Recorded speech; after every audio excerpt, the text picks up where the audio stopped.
This is Law of Attraction Explored. I'm Tim Grimes.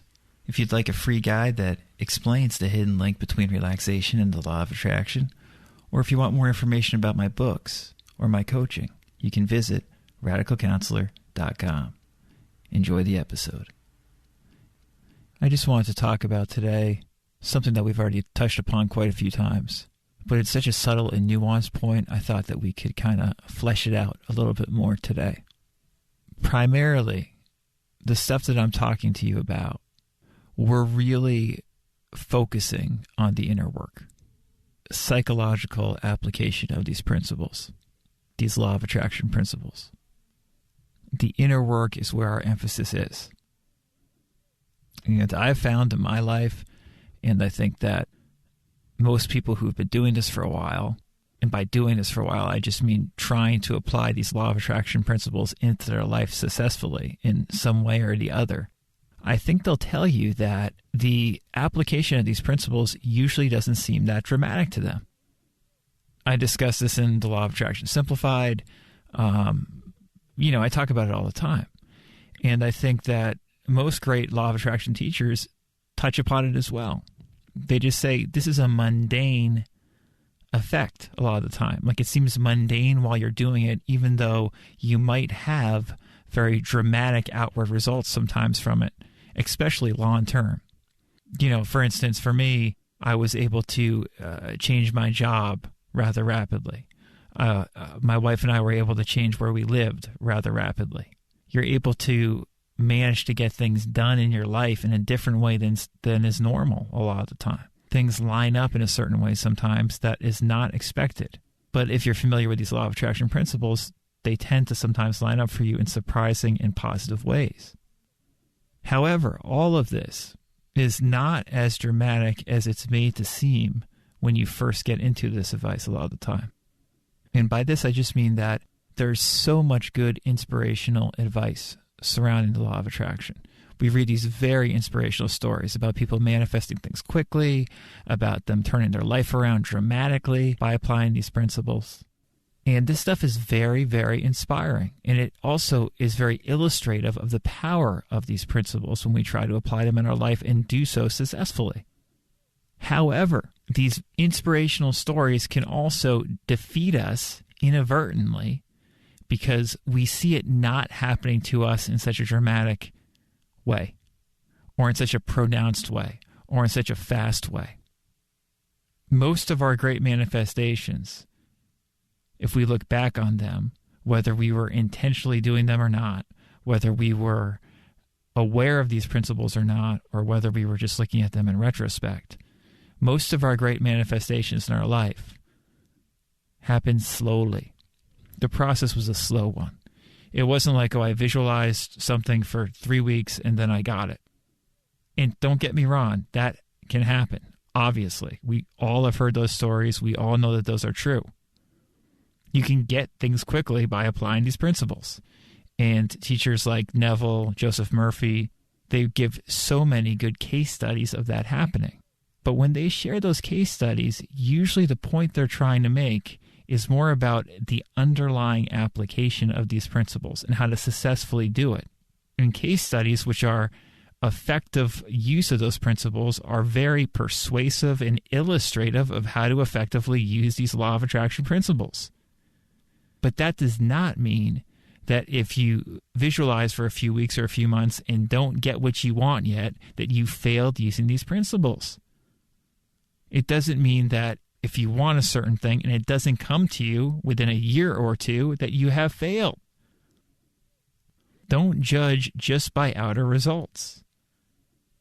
Judge by how you feel inwardly and how you feel like your life has changed inwardly as much as outwardly, emotionally as much as externally. Now, I'm not saying that you should keep on trying to do certain manifestation techniques if you feel like they're not working for you over a series of several months. As I've said multiple times, if a technique does not appear to be working for you after you've assiduously and diligently tried to apply it over the course of several months, if it's not working for you, you might want to give up on doing it unless it feels good to do. But my point is, manifesting specific external things and focusing mainly on that can miss the deeper point that these teachings are usually pointing to when they're really good. And that is, among other things, feeling good more often, feeling more at peace in your life, reducing the stress that you feel on a daily basis, having more harmonious relationships with others, feeling as if you are in better health and being in better health because of that, both mentally and physically. Stuff like that usually takes time to happen. It's not like an overnight thing or a 3-week thing or a 3-month thing.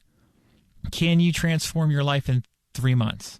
Can you transform your body, your health, your financial situation, your relationships with loved ones in 3 months? You definitely can. You definitely can. But if it doesn't happen as dramatically or as transformationally as that, as rapidly as that, don't beat yourself up over it, and don't even look at this stuff in that way. How do you feel on the inside? Do you feel like you are becoming more aware of your emotions and how you feel? Do you feel like you're better able to consistently relax into those passing feelings of anxiety or stress? Do you feel like you are learning about yourself and pragmatically improving how you feel by applying these principles? The answer to those questions interests me a lot more than what have you externally manifested in your life in the last month or 2 or 3 months or 6 months. Do you feel like on a practical level you are a better person than you were a few months ago, 6 months ago, a year ago? And we know on a deeper level there is no better or worse. But on a practical level where you feel like you have more direction and control over the practical matters in your life, when it comes to things like your finances or your health or your relationships, do you feel more comfortable about that stuff than you did 6 months ago, a year ago? And if you don't, that's fine too, because that's just more inner work you can do so you can get more comfortable with that stuff.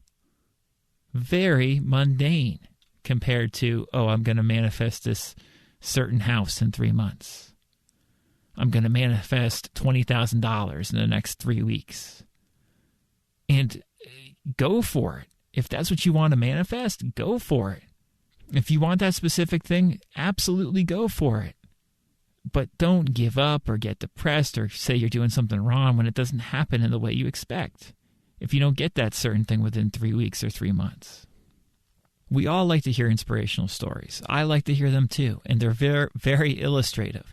But what we're talking about on this show more of the time is the inner work needed to continuously and enjoyably apply these principles into your life effectively. There's a lot of psychological and emotional work, a lot of work that you could say is energetic work about coming to better terms being who you are and being at peace with who you are. And I found that when we're more at peace with who we are, generally speaking, better stuff comes to us, better stuff manifests for us, especially if we're aware of these principles. But if I try to manifest something specific quickly, most of the time, I'm going to fail doing it. However, if I focus on inwardly feeling good and at peace with my situation and focus on something that perhaps I would like to bring into my life, that thing tends to come into my life. Gradually, over time, it happens. But if you're looking for direct inspiration or how to manifest specific things, that's fine too. Just understand that's not what we're talking about here a lot of the time. We're talking about the inner work that we're pretty much always going to fall back on as the backbone of our law of attraction practice. And there's so much to explore in regards to that, and that's what we're doing here. And that's what we can enjoy doing and be curious about and joyful about. So I thought I would just bring up that pragmatic point because it's so important and it's easy to skirt over it. Let's not just skip over it or, superficially look at this. Let's really consider what this inner work is about on a practical level a lot of the time. I hope that was helpful.